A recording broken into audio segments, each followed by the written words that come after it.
ಆ ಒಂದು ನಿಟ್ಟಿನಲ್ಲಿ ಚರ್ಚೆ ಆಗುತ್ತಲ್ಲ, ಕೆಳಗಿಳಿಸ್ತಾರ ಅದು ಕಂಟಿನ್ಯೂ ಆಗುತ್ತಲ್ಲ. ನೋಡಿ ಅದನ್ನೇ ಮತ್ತೆ ಹೇಳೋದು, ಅದು ಇಳಿಸೋದು ಬಿಡೋದು ಹೈಕಮಾಂಡ್, ನಮ್ಮ ಡೆಲ್ಲಿಯವ್ರು ಇಳಿಸ್ಬೇಕು. ನಮ್ಮ ಕಡೆ ಏನದು ಇದು ಅಧಿಕಾರ ಏನಿಲ್ಲ. ಅದು ಮಾಡೋವಂಥದ್ದು ಹೈಕಮಾಂಡ್ ಡೆಲ್ಲಿಯವ್ರು ಮಾಡಬೇಕು. ನಮ್ಮ ಕಡೆ ಏನೋ ಅಧಿಕಾರ ಇಲ್ಲ. ಅವ್ರು ಯಾರು ಮಾಡ್ತಾರೆ ಅದಕ್ಕೆ ಅಧ್ಯಕ್ಷ ಮುಂದುವರಿತಾರೆ, ಕೆಲಸ ಮಾಡ್ತಾರೆ, CM ಆಗಿರ್ತಾರೆ ಅಷ್ಟೇ. ನಮಗೂ ಅದಕ್ಕೂ ಸಂಬಂಧ ಇಲ್ಲ.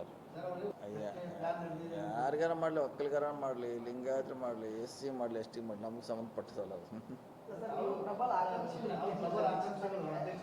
ಯಾರು ಹೇಳೋದು? ಯಾರು ಎಲ್ಲಿ ಎಲ್ಲಿ ಎಲ್ಲಿ ಹೇಳಿ ಬೇಕಂತ ಎಲ್ಲಿ ಹೇಳಿ ಹೇಳ್ರಿ? ಒಂದೇ ಕಡೆ ಹೇಳಿದ್ವ? ನಾವೇನು ಬೇಕಂತ ಹೇಳಿದ್ವ? ನಮ್ಗೆ ಬೇಕೇ ಬೇಕಂತ ಎಲ್ಲಿ ಹೇಳಿದ್ವಿ? ಎಲ್ಲಿ ಹೇಳಿಲ್ಲ. ನಾವೆಲ್ಲಿ ಹೇಳಿಲ್ಲ. ನಮ್ಗೆ ಇದೇ ಇಲಾಖೆ ಕೆಲಸ ಮಾಡಲಿಕ್ಕೆ ದೊಡ್ಡದಿದೆ ಅದು. ಅವ್ರ ಹೆಸರು ಅವರಿಂದ ಅಂತ ಇಲ್ಲ, ಆಪ್ತ ಅಂತಿದೆ. ಆಪ್ತ ಇದೆ, ಕರೆಕ್ಟ್. ಅದು ಅದನ್ನು ಒಪ್ಕೋತೀವಿ ನಾವು.